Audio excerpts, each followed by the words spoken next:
आज आप लोगों के लिए हम ज्योग्राफी का क्लास लेकर आए हैं। इसमें आज हम पढ़ेंगे पृथ्वी की आंतरिक संरचना के बारे में। तो आप लोग तैयार हो जाइए अपना पेन और कॉपी लेकर के। जो इसमें महत्वपूर्ण लगेगा उसको नोट करते जाइएगा, क्योंकि ये बहुत ही ज़रूरी है। तो आज डिटेल में हम लोग पढ़ेंगे। तो आप लोग तैयार हैं? चलिए देखते हैं।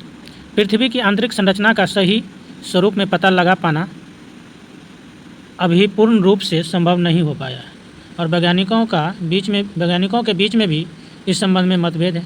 फिर भी तापमान, दबाव, घनत्व और तरंगों पर आधारित परमाणुओं को एकत्रित करके पृथ्वी की आंतरिक संरचना के संबंध में जानकारी प्राप्त करने का प्रयास किया गया।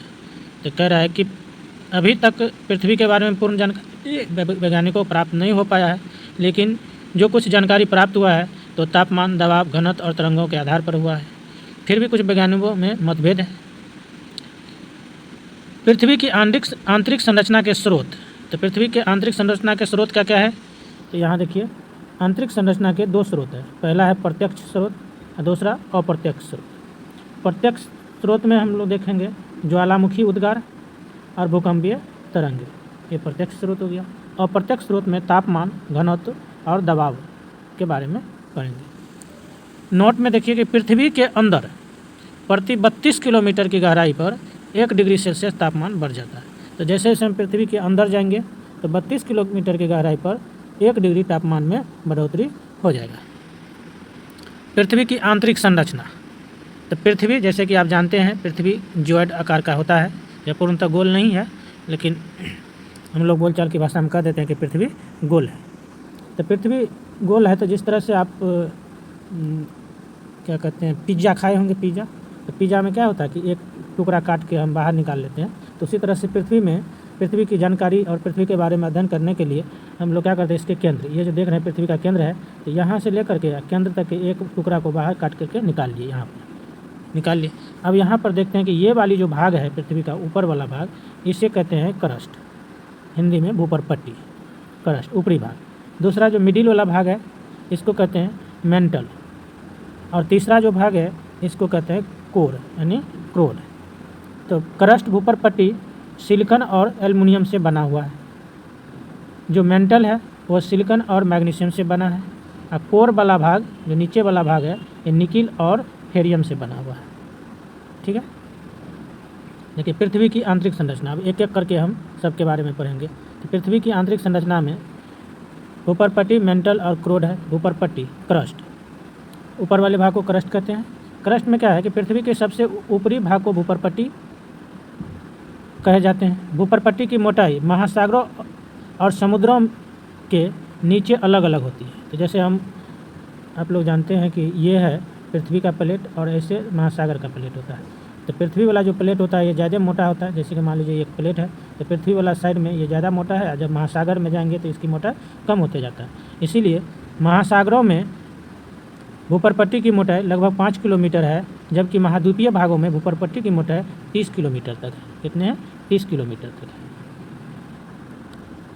यहाँ देखिए, भूपरपट्टी का निर्माण सिलिका और एल्युमिनियम से हुआ है, और सिलिका और एल्युमिनियम मिल करके यह सिलिका बनाया है। इसीलिए भूपरपट्टी वाला जो ऊपर वाला भाग है, ये वाला क्रस्ट, इसी को सियाल भी कहते हैं। क्योंकि सियाल इसलिए कहते हैं क्योंकि सिलिकॉन और एल्युमिनियम से मिलके बना है। तो ये हो गया सियाल, भूपरपट्टी, क्रस्ट। उसके बाद मेंटल, हम लोग देखेंगे मेंटल के बारे में। तो मेंटल क्या होता है? क्रस्ट के निचले भाग को मेंटल कहा जाता है। ये जो क्रस्ट है इसके निचले भाग को मेंटल कहते हैं। मेंटल का निर्माण सिलिका और मैग्नीशियम से हुआ है। सिलिका, Sa और Ma, सिलिका और मैग्नीशियम से हुआ है। और सिलिका और मैग्नीशियम मिल करके सीमा का निर्माण करता है। क्या बनाता है? सीमा। इसी परत से ज्वालामुखी विस्फोट के समय लावा, गैस और राख निकलता है। जब ज्वालामुखी फटता है तो ज्वालामुखी के विस्फोट से लावा, गैस और राख जो पृथ्वी से बाहर निकलता है वो इसी भाग से निकलता है, मेंटल्स। ठीक है, इसको आप लोग रखिएगा। मेंटल में क्या पाया जाता है? सिलिकॉन और मैग्नीशियम पाया जाता है।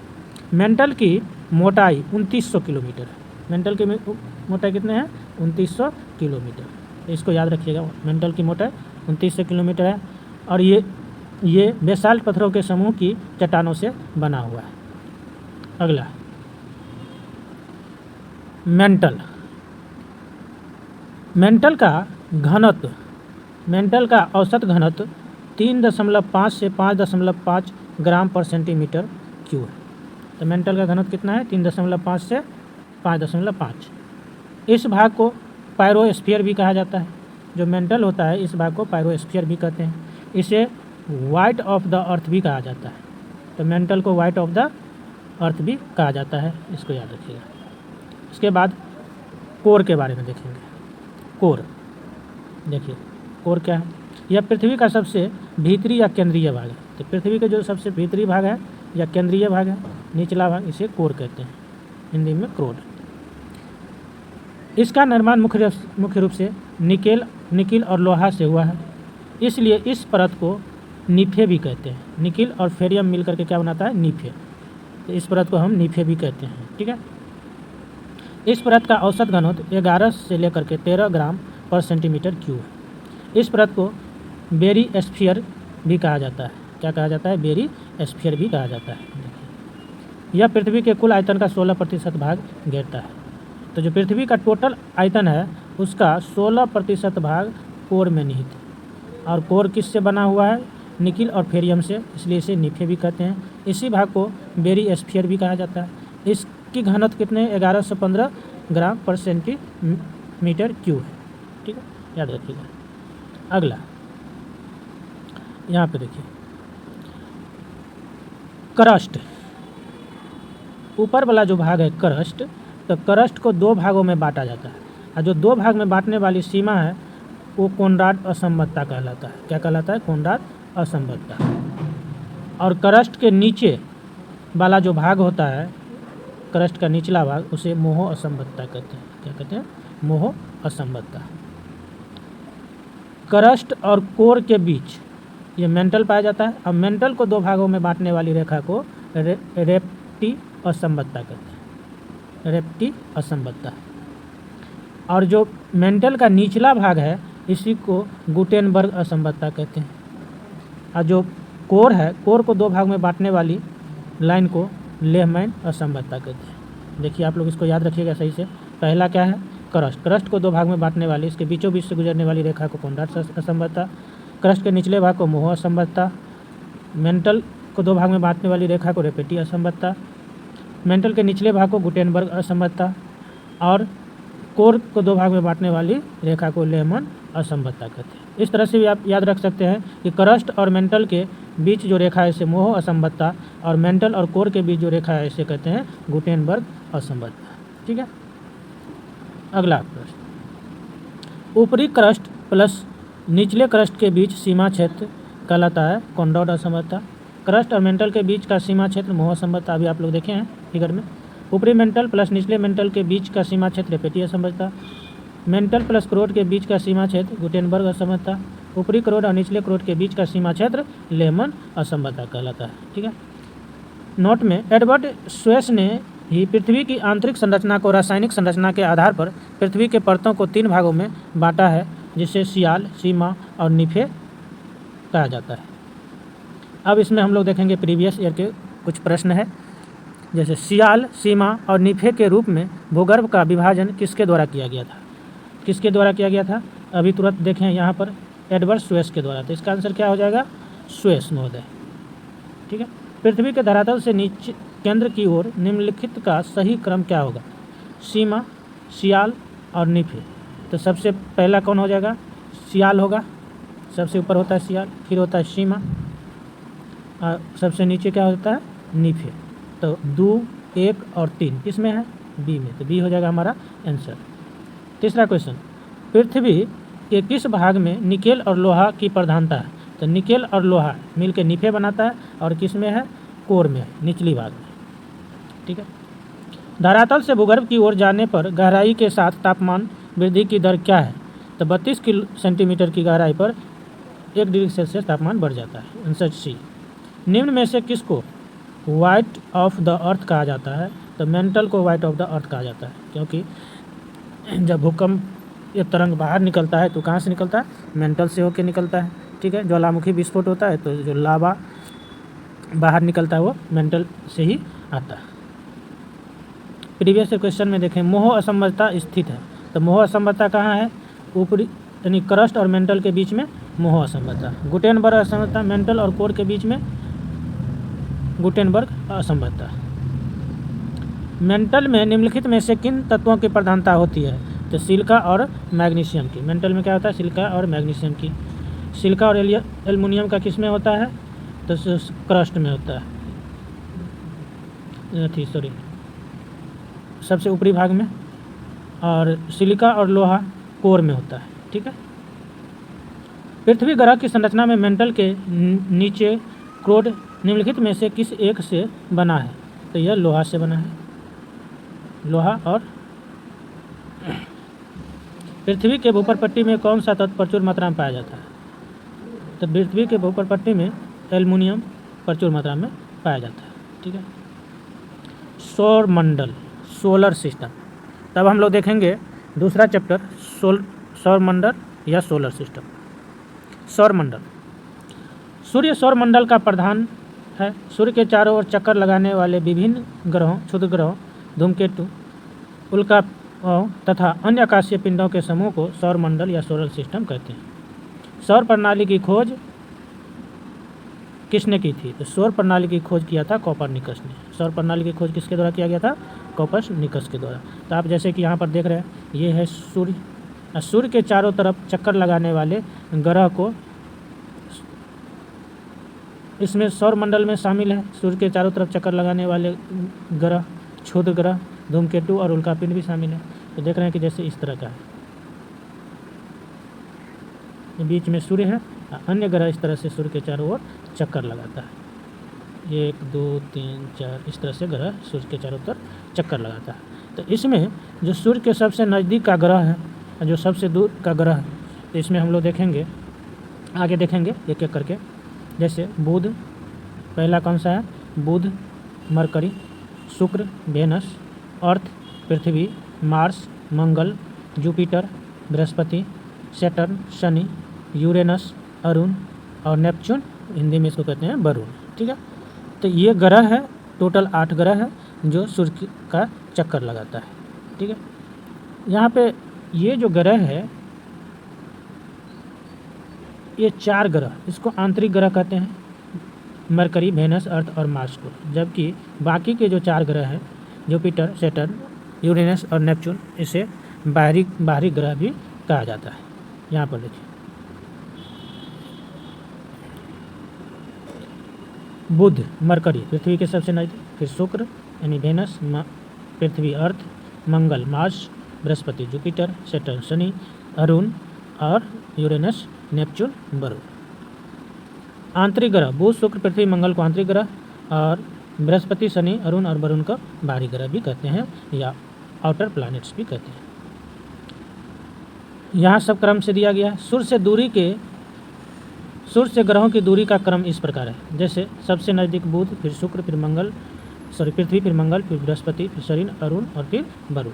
ग्रहों के आकार घटते क्रम इस प्रकार है। सबसे बड़ा ग्रह बृहस्पति है, उसके बाद दूसरे स्थान पर शनि है, फिर अरुण, फिर वरुण, 5वें स्थान पर पृथ्वी, 6ठे पर शुक्र, 7वें पर मंगल और 8वां बुध का है। ठीक है। तो ये है ग्रहों का क्रम। देख रहे हैं ये सब ग्रह हैं। शुक्र तथा अरुण ग्रह अन्य ग्रहों के विपरीत दिशा में पूर्व से पश्चिम की ओर सूर्य की परिक्रमा करते हैं। इसीलिए यहाँ पर सूर्योदय पश्चिम की तरफ तथा सूर्यास्त पूर्व की तरफ होता है। तो शुक्र और अरुण, ये देखिए, ये जो ग्रह है शुक्र ग्रह और दूसरा अरुण ग्रह, ये दोनों कैसे घूमता है? पूर्व से पश्चिम की दिशा में। और बाकी के जो 6 ग्रह है वो पश्चिम से पूर्व की दिशा में घूमता है, ऐसे घूमता है, पश्चिम से पूर्व की दिशा में। और ये जो ग्रह है पूर्व से पश्चिम की दिशा में घूमता है, ऐसे पूर्व से पश्चिम की दिशा में। तो पूर्व से पश्चिम की दिशा में कौन कौन ग्रह घूमता है? शुक्र और अरुण। बाकी के ग्रह पश्चिम से पूर्व की दिशा में। ठीक है। बुध, मरकरी, यह सौर मंडल का सबसे छोटा तथा सूर्य के सबसे निकट का ग्रह है। इसका कोई उपग्रह नहीं है, बुध का कोई उपग्रह नहीं है। बुध सूर्य की परिक्रमा केवल 88 दिन में पूरी करता है, सबसे कम समय में। तो जितने ग्रह है सबसे कम समय में बुध सूर्य का परिक्रमा करता है। शुक्र, वेनस, यह पृथ्वी का सबसे निकटतम ग्रह है और सबसे चमकीला ग्रह है। यह सौर मंडल का सबसे गर्म ग्रह भी है, इसका भी कोई उपग्रह नहीं है। तो शुक्र का भी कोई उपग्रह नहीं है। शुक्र अन्य ग्रहों के विपरीत दिशा में पूर्व से पश्चिम सूर्य की परिक्रमा करता है, इसीलिए सूर्योदय पश्चिम की तरफ तथा सूर्यास्त पूरब में होता है। शुक्र को पृथ्वी की बहन भगनी ग्रह कहते हैं क्योंकि यह आकार, घनत्व एवं व्यास में लगभग पृथ्वी के समान है। शुक्र ग्रह के वातावरण में सल्फ्यूरिक अम्ल अधिक मात्रा में पाया जाता है। इस ग्रह को सांझ का तारा या भोर का तारा भी कहा जाता है। तो शुक्र ग्रह में क्या पाया जाता है? सल्फ्यूरिक अम्ल अधिक पाया जाता है। इसको बहन या भगनी ग्रह भी कहा जाता है। शुक्र ग्रह पूर्व से पश्चिम की तरफ परिक्रमा करता है। इसका कोई उपग्रह नहीं है। सभी ग्रहों में सबसे गर्म ग्रह शुक्र ग्रह ही है। यह पृथ्वी का सबसे निकटतम ग्रह भी है और सबसे चमकीला ग्रह, क्योंकि रात को जो सबसे बड़ा तारा दिखाई देता है वो शुक्र ही है। ठीक है, शुक्र ग्रह को सांझ का तारा या भोर का तारा भी कहा जाता है। अगला है पृथ्वी, अर्थ। सौर मंडल का एकमात्र ग्रह जिस पर जीवन है वह है पृथ्वी। पृथ्वी पर जल की उपस्थिति के कारण यह अंतरिक्ष से नीली दिखाई देती है, इसीलिए इसे नीला ग्रह भी कहते हैं। तो पृथ्वी पर जल की मात्रा अधिक है, इसीलिए अंतरिक्ष से देखने पर यह नीला दिखाई देता है और इसे नीला ग्रह कहते हैं। अपने अक्ष पर पृथ्वी 23.5 डिग्री झुकी हुई है, जिससे ऋतु परिवर्तन होता है। तो ऋतु परिवर्तन होता है, देखते हैं कि शरद ऋतु, गर्म ऋतु, शरद ऋतु, बसंत ऋतु जो आता है, ग्रीष्म ऋतु, ये पृथ्वी का झुकाव के कारण ही होता है। पृथ्वी का विषुवतीय व्यास 12,756 किलोमीटर है। तो विषुवतीय व्यास कितना है? 12,756 किलोमीटर। और ध्रुवीय व्यास 12,714 किलोमीटर है। ऐसा क्यों है? क्योंकि पृथ्वी जो है नॉर्थ और साउथ पोल पे थोड़ा सा चिपका हुआ है, इसीलिए नॉर्थ और साउथ पोल पर इसकी दूरी थोड़ा सा कम हो जाता है। ठीक है, यह पश्चिम से पूर्व अपने अक्ष पर 1610 किलोमीटर प्रति घंटा की चाल से 23 घंटा 56 मिनट और 4 सेकेंड में एक चक्कर लगाता है। तो पृथ्वी जो है एक चक्कर लगाने में कितना समय लेता है? अपने अक्ष पर 23 घंटा 56 मिनट और 4 सेकेंड। इसको याद रखिएगा। पृथ्वी सूर्य की परिक्रमा दीर्घवृत्ताकार पथ पर करता है। किस पर करता है? दीर्घवृत्ताकार, इंग्लिश में कहते हैं इलिप्टिकल। तो दीर्घवृत्ताकार पथ पर करता है। 365 दिन 5 घंटे 48 मिनट और 46 सेकेंड का समय लेता है। कितना? 365 दिन 5 घंटे 48 मिनट और 46 सेकेंड। 365 दिन और 6 घंटा लगभग। पृथ्वी का सूर्य की परिक्रमा करने में लगे समय को सौर वर्ष कहते हैं। पृथ्वी का सूर्य की परिक्रमा करने में लगे समय को क्या कहते हैं? सौर वर्ष कहते हैं। ठीक है, आप लोग यहाँ पर जो देखते हैं कि जो साल होता है, हर चौथा साल 366 दिन का होता है। तो इसमें जो समय देख रहे हैं घट और बढ़ रखे 365 दिन 5 घंटे 48 मिनट 46 सेकेंड। तो यही 5 घंटे 48 मिनट और 46 सेकेंड जो है, इसी में क्या हो जाता है? धीरे धीरे बढ़ोतरी हो जाता है। एक साल में एक दिन का बढ़ोतरी, यानी लगभग 24 घंटे का बढ़ोतरी हो जाता है। इसीलिए हर चौथे साल को लीप ईयर कहते हैं। ठीक है, अगला ये है अर्थ, ये मून, चंद्रमा। ये पृथ्वी का चक्कर लगा रहा है चंद्रमा। पृथ्वी, अर्थ। पृथ्वी का एकमात्र उपग्रह चंद्रमा है। चंद्रमा को रात की रानी भी कहा जाता है। पृथ्वी का एकमात्र उपग्रह चंद्रमा। औसत दूरी लगभग 15 करोड़ किलोमीटर। देखिए, मंगल, पहले पृथ्वी। तो सूर्य से पृथ्वी की जो औसत दूरी, सूर्य से औसत दूरी यहाँ पर देखिए,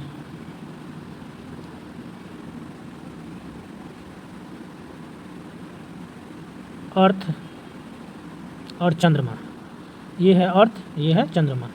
तो देख रहे हैं औसत दूरी लगभग 15 करोड़ किलोमीटर। यानी सूर्य से, पृथ्वी से चंद्रमा की औसत दूरी, यहाँ पे कुछ गड़बड़ हो गया, फिर से देख लीजिए। ये जो है सूर्य, तो सूर्य, और यह है पृथ्वी। पृथ्वी जो सूर्य के इलिप्टिकल कक्षा में, दीर्घवृत्ताकार कक्षा में चक्कर लगाता है। तो सूर्य से जो पृथ्वी की औसत दूरी है लगभग 15 करोड़ किलोमीटर। कितनी है? 15 करोड़ किलोमीटर। 4 जुलाई को अपसौर यानी अफेलिन कहते हैं, और 3 जनवरी को उपसौर होता है जिसे पेरीहेलिन कहते हैं। तो 4 जुलाई को पृथ्वी से, सूर्य से पृथ्वी की दूरी 15.21 करोड़ किलोमीटर हो जाता है, जबकि 3 जनवरी को 14.70 करोड़ किलोमीटर होता है। ठीक है, 14 करोड़ 70 लाख किलोमीटर हो जाता है, क्योंकि 3 जनवरी को पृथ्वी सूर्य के नज़दीक से गुजरता है। 3 जनवरी को पृथ्वी सूर्य के निकट होती है, तब यह दूरी लगभग 14.70 करोड़ किलोमीटर होता है। इस अवस्था को उपसौर भी कहते हैं। पृथ्वी 4 जुलाई को सूर्य से अधिक दूरी पर होती है, लगभग 15.21 करोड़ किलोमीटर। इस अवस्था को अपसौर कहा जाता है। तो नज़दीक की दूरी पर होता है तो उपसौर, और दूर होता है सूर्य से तो उसे अपसौर कहते हैं। ठीक है, याद रखिएगा। मंगल, मार्स। मंगल को लाल ग्रह कहा जाता है। मंगल का लाल रंग वहाँ मौजूद आयरन ऑक्साइड की अधिक मात्रा के कारण है। यह अपने अक्ष पर 25 डिग्री के कोण पर झुका हुआ है, जिसकी वजह से यहाँ भी पृथ्वी के समान मौसम परिवर्तन होता है। तो पृथ्वी 23.5 डिग्री पर झुका हुआ है और मंगल अपने अक्ष पर 25 डिग्री झुका हुआ है, इसलिए मंगल पर भी मौसम परिवर्तन होता है। यह अपनी दूरी पर पृथ्वी के समान 24 घंटा 6 मिनट पर एक चक्कर लगाता है। ठीक है, इसके 2 उपग्रह भी हैं। मंगल के 2 उपग्रह हैं, पहला फोबोस और दूसरा डीमोस। डीमोस सौरमंडल का सबसे छोटा उपग्रह है। तो अगर एग्जाम में आता है कि सौरमंडल का सबसे छोटा उपग्रह कौन सा है, तो डीमोस। मंगल ग्रह पर सौरमंडल का सबसे ऊंचा पर्वत निक्स ओलंपिया है, जिसकी ऊंचाई माउंट एवरेस्ट से 3 गुना ज़्यादा है। तो निक्स ओलंपिया पर्वत कहाँ पे है? मंगल ग्रह पे। ठीक है। बृहस्पति, जुपिटर। बृहस्पति आकार की दृष्टि से सबसे बड़ा ग्रह है। यह मुख्य रूप से गैस पिंड है। तो बृहस्पति जो है गैस से बना हुआ एक पिंड है। ठीक है। यह ग्रह अपनी दूरी पर सबसे तेज़ी से घूमता है। यह लगभग 9 घंटे 55 मिनट में अपनी दूरी पर एक चक्कर लगाता है। देख रहे हैं, जहाँ पर पृथ्वी बृहस्पति की तुलना में बहुत छोटा ग्रह है, तो वो उसको अपने दूरी पर चक्कर लगाने में लगभग 24 घंटे का समय लगता है। वहीं पर बृहस्पति मात्र 9 घंटे और 55 मिनट में अपनी दूरी पर एक चक्कर लगा लेता है। तो ये बहुत ही तेज़ी से घूमने वाला ग्रह है। बृहस्पति को सूर्य की परिक्रमा करने में लगभग 11 वर्ष और 9 महीने, लगभग 12 वर्ष का समय लगता है। इस ग्रह के वायुमंडल में हाइड्रोजन, हीलियम की अधिकता पाया जाता है। तो ये जो बृहस्पति ग्रह है, इसमें हाइड्रोजन और हीलियम की प्रधानता पाया जाता है, जिस तरह से सूर्य में हाइड्रोजन और हीलियम की प्रधानता पाया जाता है। ठीक है। सौरमंडल का सबसे बड़ा उपग्रह गैनीमीड बृहस्पति का ही उपग्रह है। किसका है? बृहस्पति का ही उपग्रह है गैनीमीड। सौरमंडल का सबसे बड़ा उपग्रह है, इसे याद रखिएगा। शनि, यह ग्रह आकार में दूसरा सबसे बड़ा ग्रह है। बृहस्पति के बारे में थोड़ा सा, इनके उपग्रहों के बारे में भी कभी कभी पूछता है। तो बृहस्पति के उपग्रह लगभग 82 हो गया है। वहीं पर शनि के जो उपग्रह है उनका 146 या उससे भी ज़्यादा हो गया है। किसी किसी बुक में तो लिखा हुआ है कि 200 से ज़्यादा हो गया। ठीक है, तो थोड़ा इस कंटेंट को आप लोग चेक कर लीजिएगा, क्योंकि ये घटते या बढ़ते रहता है हमेशा। शनि, सैटर्न, यह ग्रह आकार में दूसरा सबसे बड़ा ग्रह है। इसकी विशेषता है इसके तल के चारों ओर वलय का होना, यानी शनि के चारों ओर जो है वलय है। ये वाला भाग जो देख रहे हैं ना, ये इसी को वलय कहते हैं। वलय की संख्या 7 है। तो शनि में जो छल्ला या वलय है, इसकी संख्या 7 है। यह आकाश में पीले तारे के समान दिखाई पड़ता है। टाइटन इसका सबसे बड़ा उपग्रह है, जिसका आकार लगभग बुध के समान है। तो शनि का सबसे बड़ा उपग्रह टाइटन है और बुध ग्रह के लगभग बराबर है। शनि का घनत्व बहुत कम है। अगर इसे जल में रखा जाए तो यह जल में डूबेगा नहीं, बल्कि तैरने लगेगा। तो समझ सकते हैं, जल के घनत्व से भी कम है शनि ग्रह का घनत्व। वर्तमान में शनि के पास सबसे ज़्यादा 82 ही नहीं, अब ये बढ़ करके हो गया है लगभग 146 या उससे भी ज़्यादा, कहीं कहीं तो 200 कुछ लिखा रहा। ठीक है। आज से 2 साल पहले तक सबसे अधिक उपग्रहों के होने का तगमा बृहस्पति ग्रह के नाम था, लेकिन 2019 में ये जो है ना 79, ये बढ़ करके हो गया है, ज़्यादा हो गया। ठीक है, ये वाला डाटा आप लोग देख लीजिएगा, गूगल पर सर्च कर लीजिएगा, क्योंकि ये पुराना डाटा है। ठीक है। अरुण, यूरेनस, यह ग्रह आकार में तीसरा बड़ा ग्रह है तथा सूर्य से दूरी में 7वां स्थान पर है। अरुण ग्रह की खोज सर विलियम हर्शल ने 13 मार्च 1781 ईस्वी को की थी। यह अपने अक्ष पर इतना झुका हुआ है, लगभग 82 डिग्री की लेटा हुआ दिखाई देता है, इसलिए इसे लेटा हुआ ग्रह भी कहा जाता है। तो अरुण ग्रह को लेटा हुआ ग्रह कहा जाता है, क्योंकि इस 82 डिग्री झुका हुआ है। मीथेन गैस की अधिकता कारण इसे हरे रंग का दिखाई देता है।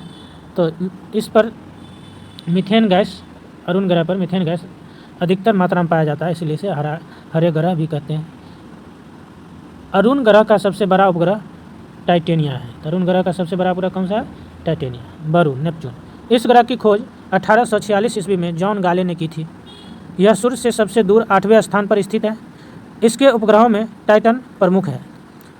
वरुण ग्रह सूर्य की परिक्रमा करने में सबसे ज़्यादा समय 164.8 वर्ष, लगभग 165 साल लगाता है। क्योंकि वरुण क्या है, सूर्य से बहुत दूरी पर है, इसीलिए इसको सूर्य का एक चक्कर लगाने में लगभग 165 साल का समय लग जाता है। तो ये ग्रह था जैसे कि देखिए अपने अक्ष पर सूर्य की चारों ओर, तो अपने अक्ष पर बुध ग्रह 56.6 दिन में एक चक्कर लगाता है और सूर्य का एक चक्कर 88 दिन में। वही शुक्र ग्रह अपने अक्ष पर 243 दिन में एक चक्कर लगाता है।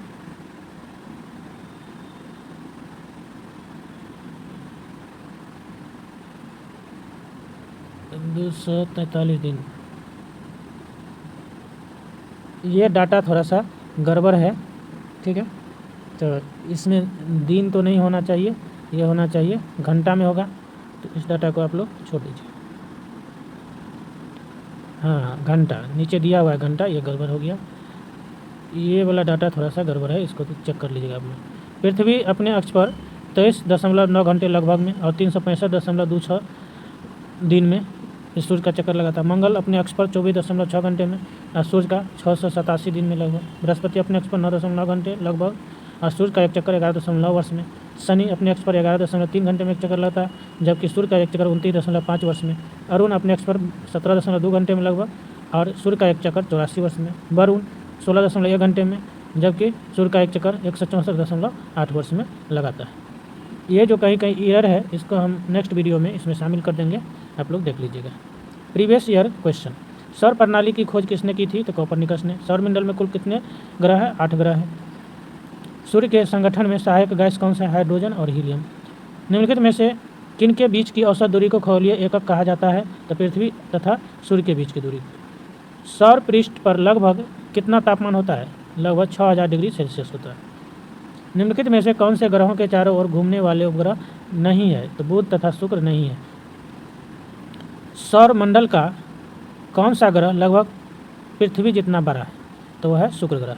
निम्नलिखित में से किस एक ग्रह को भोर का तारा के नाम से जाना जाता है? तो शुक्र ग्रह को।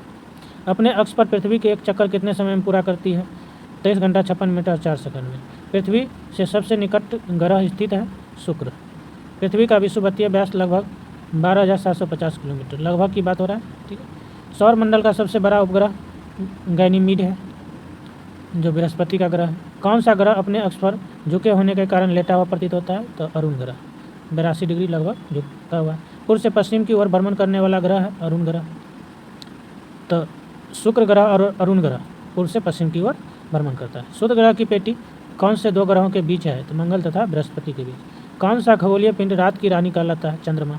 पृथ्वी के अलावा कौन से अन्य ग्रह में जीवन की संभावना है? तो मंगल ग्रह में, ठीक है। उस ग्रह का नाम बताएं जो सूरज से लगभग 150 मिलियन किलोमीटर दूर है? तो पृथ्वी। एक ग्रह की अपने अक्ष में सूर्य से न्यूनतम दूरी को क्या कहा जाता है? उपसौर, सूर्य, सन। तो हम नेक्स्ट वीडियो में हम लोग पढ़ेंगे सूर्य के बारे में। तो आप लोग तब तक के लिए इस वीडियो को हम यहीं पर रोक देते हैं, ठीक है। आप लोग इसको रिवाइंड करके दोबारा पढ़ेंगे और हमारे द्वारा बनाया गया वीडियो अगर आपको अच्छा लगे तो आप हमारे चैनल को सब्सक्राइब कर देंगे। मेरे चैनल का नाम है @शेखर GS एकेडमी।